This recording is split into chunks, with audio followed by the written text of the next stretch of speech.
What's going on YouTube? Today I want to talk to you about how this shape is going to change the face of Cedar River Woodworking.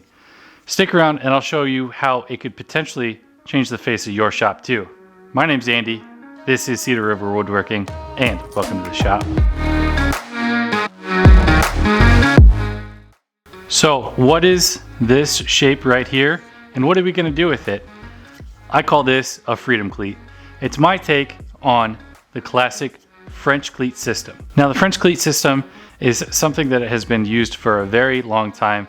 Hang cabinets and other furniture like that, and a lot of woodworkers have started to implement it into their shop storage systems. Before we get over to anything, I just want to thank all of the members of the channel.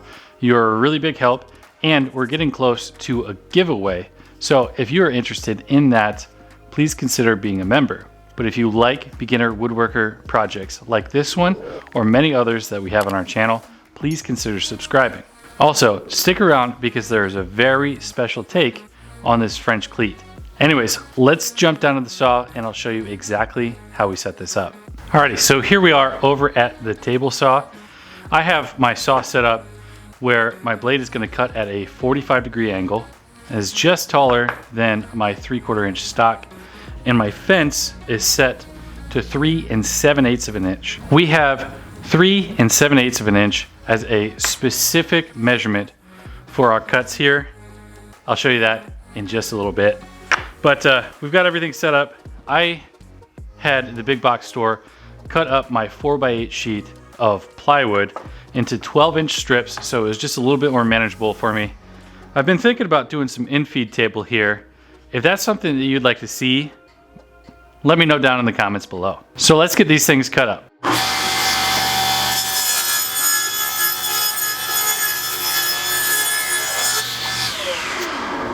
Like I said in the intro, we will be making parallelograms of these pieces here. What that means is that both sides are going to be at the same angle. So what we're gonna have to do with this first piece, because we have a flat edge here, is we're gonna flip it around and cut another 45-degree angle on this as well.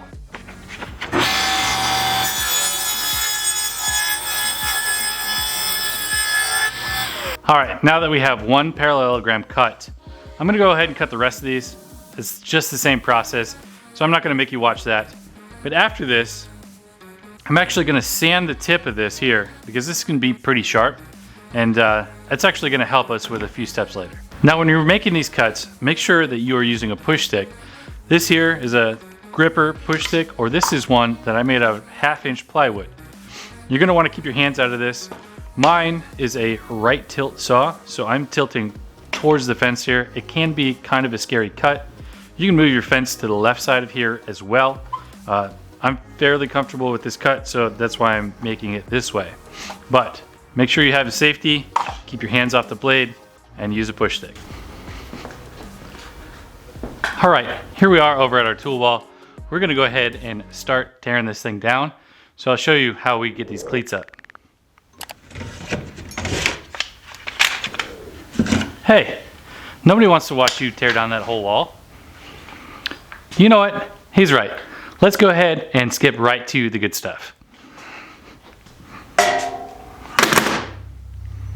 Well, here we are. Things look quite a bit different, don't they? You might have a good idea of what we're going to do with this backdrop on the shop at this point in time. So now that we have those cleats cut out, let's go ahead and I will show you exactly how we're going to mount these to the wall. All right, so what exactly are we making here with cleats? This is a French cleat system. And what is a French cleat, you might ask? Well, come on over here to the wall and I'll show you exactly what I mean. So a French cleat is a type of system that many woodworkers use to typically hang cabinets or furniture like that. Now, a lot of us have adapted that so that we can have some tool storage. Now, how does a French cleat work? It's actually a two-part system. One, you're gonna have a base that is completely secured to your wall. And the second piece is gonna be attached to your furniture. In my case, it's gonna be attached to my tool holders, and that is going to slide down the wall and lock into place on that French cleat.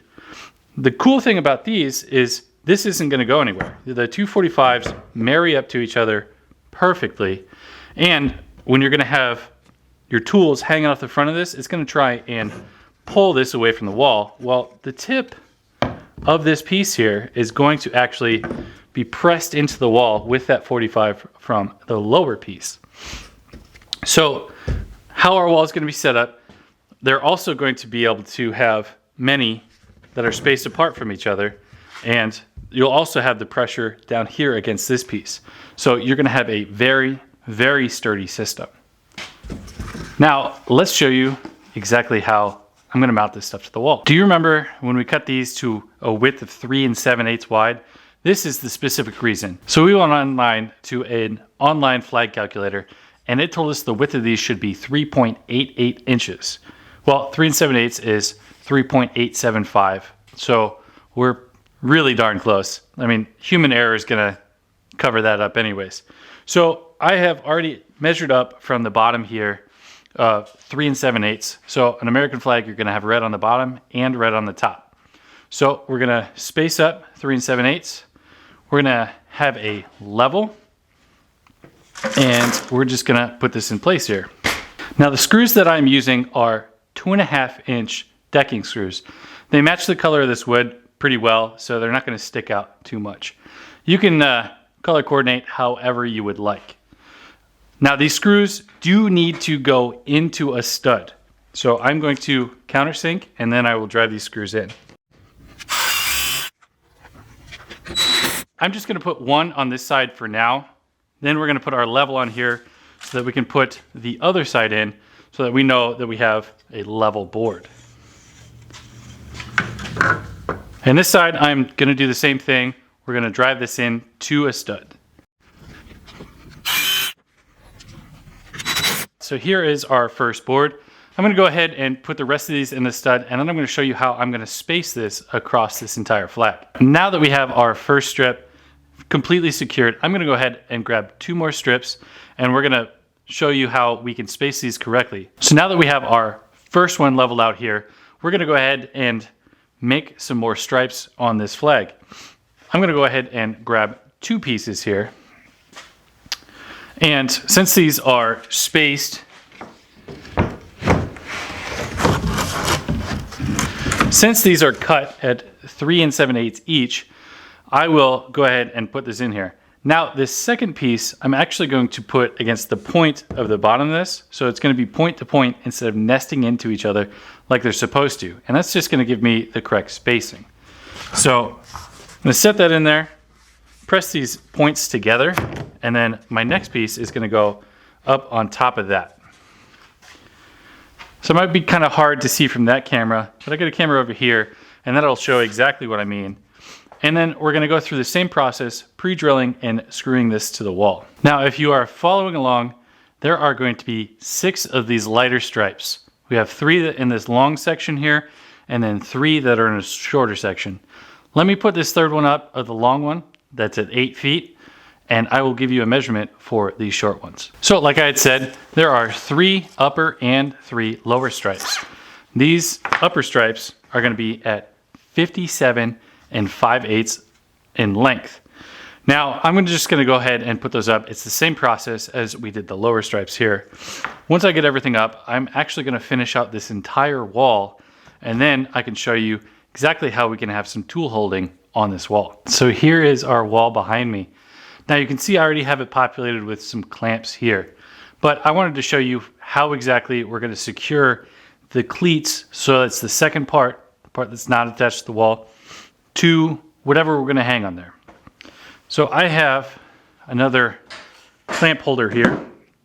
You can see that it is empty on the back, nothing going on. So what we are going to do is I'm going to take one of the pieces that has a 45 on it. This is actually one of the end pieces. So we only got 3 strips out of the 12-inch wide pieces, but we can still use this end piece here. I've already cut it to length for this piece. Now how we're going to hang this is on the wall, the cleat is facing out, so it is not touching the wall. So what we want to do is have something that is going to rest against the wall. So we're going to put a gap here on the face, and we're going to screw this down in there. So the recommendation is that you want whatever it is you're hanging to go across 2 cleats. That's going to give protection against leverage so it doesn't try to pull the cleat off the wall. And that's really the beauty of this system. Now, like this one isn't going to be supported across two, so I'm going to need to put a 3/4 inch piece down at the bottom to give us protection against that leverage. So let's get this on here and I'll show you how it hangs up.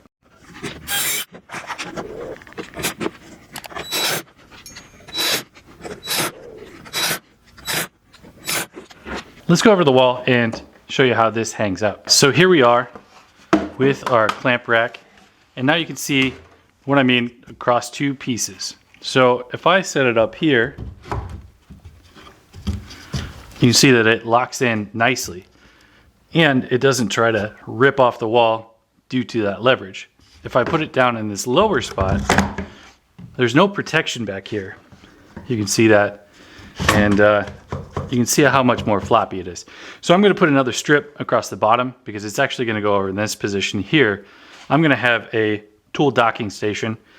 So let's get that piece on there, put everything together. And here we are with the new backdrop of Cedar River Woodworking. I hope that you've enjoyed this project. You can see that we have some of the stuff hung up here, but we still have a lot more to go. Is there something that you want me to build that we can put on this wall? Let me know in the comments. Start the comment off with what color of the flag that you like the best and why. For example, red is my favorite color for valor and bravery. I just want to thank all of those people that have defended our colors throughout the years. You really mean a lot to us, and we couldn't be here without you. But anyways, for now, my name has been Andy. This has been Cedar River Woodworking, and we'll see you in the next video.